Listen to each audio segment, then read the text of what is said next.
A federal appeals court has ruled that generic drug makers can absolutely jack up the prices of their drugs, even if it's clear that it is clearly price gouging consumers. According to this appellate court, that's just fine, And this is the most BS federal judiciary ruling. It's beyond understanding.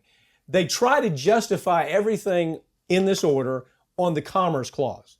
They say, here you got Maryland that's doing exactly what Maryland should be doing. A state should have the right to say, you know what?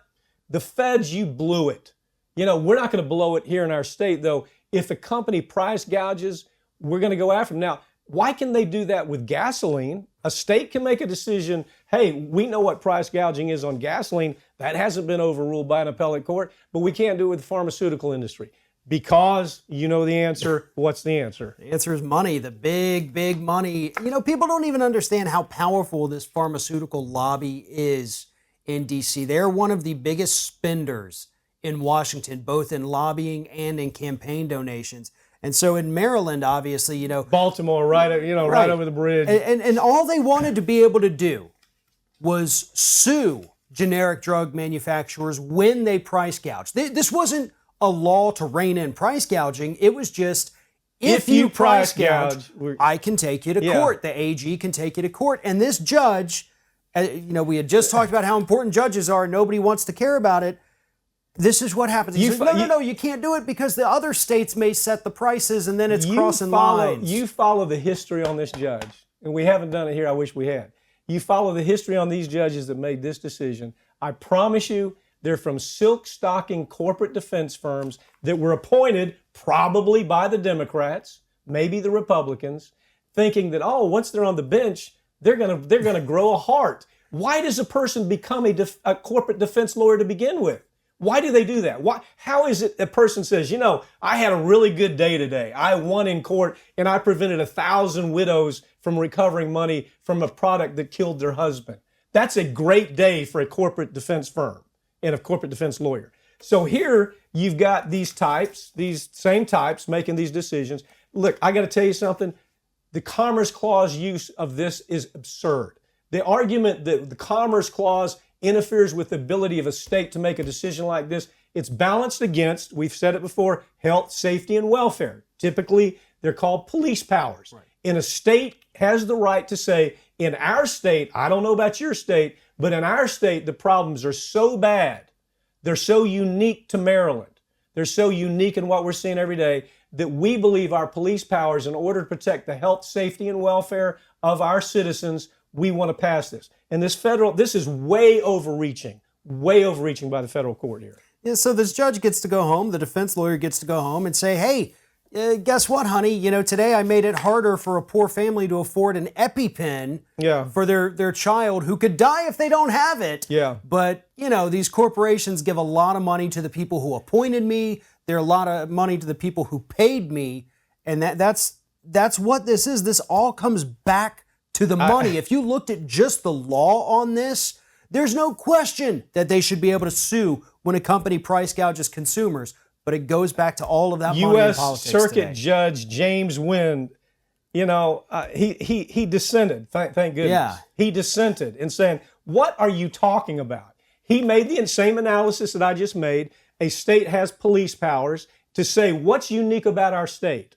Whatever reason, they're coming to our state and they're gouging our consumers. I don't know what they're doing in your state, but they're doing that to us. The state has the right to take action. Yes, Stephanie Thacker was the majority. Stephanie Thacker, who I know, by the way, who used to be a corporate defense lawyer. I've actually tried cases against Stephanie Thacker, face to face. It's no surprise here. This is exactly what you would expect. I didn't even catch that until you just said it, Stephanie Thacker. I know this woman. She comes from a corporate defense background, and there's no surprise here. But don't you love the Association for Accessible Medicines was the name of the lobbyist group. The Association for Accessible Medicines. I mean, is that dark humor or what?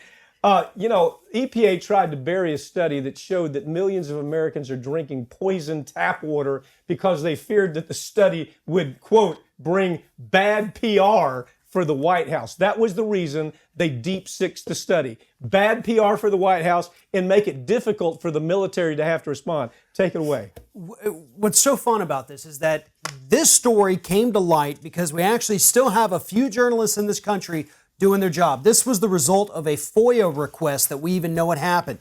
The EPA conducted a study, and it found that water near industrial plants, water near military bases where they handle, any kind of hazardous materials, the water is literally poisoned, is the word they use. It is poison. But they didn't want this study to come out because they said, and here's the quote, the public, media, and congressional reaction to these numbers is going to be huge. The impact to EPA and Department of Defense is going to be extremely painful. We cannot seem to get ATSDR to realize the potential public relations nightmare this is going to be. Not public health nightmare, Right. the public relations nightmare. Now, as you know, I tried the case in C8. This was Right. the Ohio case that I tried at the Ohio River Valley. C8 was one of the issues here. C8 is a product that the military uses. They use it as a foam for firefighting and various things as that. Well, they're dumping it in people's waterways. And they did that up in the Ohio River Valley. And what did we find? The juries came back every time in those cases and said it causes cancer, caused kidney cancer, caused testicular cancers. But in addition to that, the juries didn't even get to the point that it causes birth defects, gastrointestinal problems, neurological problems. So here the EP, and that's what happens when people drink this stuff called C8. Now, it's not, so Pruitt, who is a real thug, a dunce thug at that, he says, well, we're going to delay releasing this study because it's so bad it's going to scare the bejesus out of everybody, and we can't have that. Well, we've already got a point here where we have more than 2,000 different water systems in the United States that had higher levels of lead than what was found in Flint, Michigan. Right. So yeah, you know what? The public is going to freak out when you tell them, hey, look, you and I right now are basically surrounded by 3 different military bases, one of which is where they developed Agent Orange. So I have no doubt the water in our city has been consistently voted one of the worst in the country. And we have more cancer clusters here than most places in Exactly. America, by But the way. yeah, people need to know that. They need to freak out because they know how deadly it is, and they're just saying, well, we don't want the bad PR. Pruitt is here. I'm sorry he's here for a while. It's going to get worse as we go.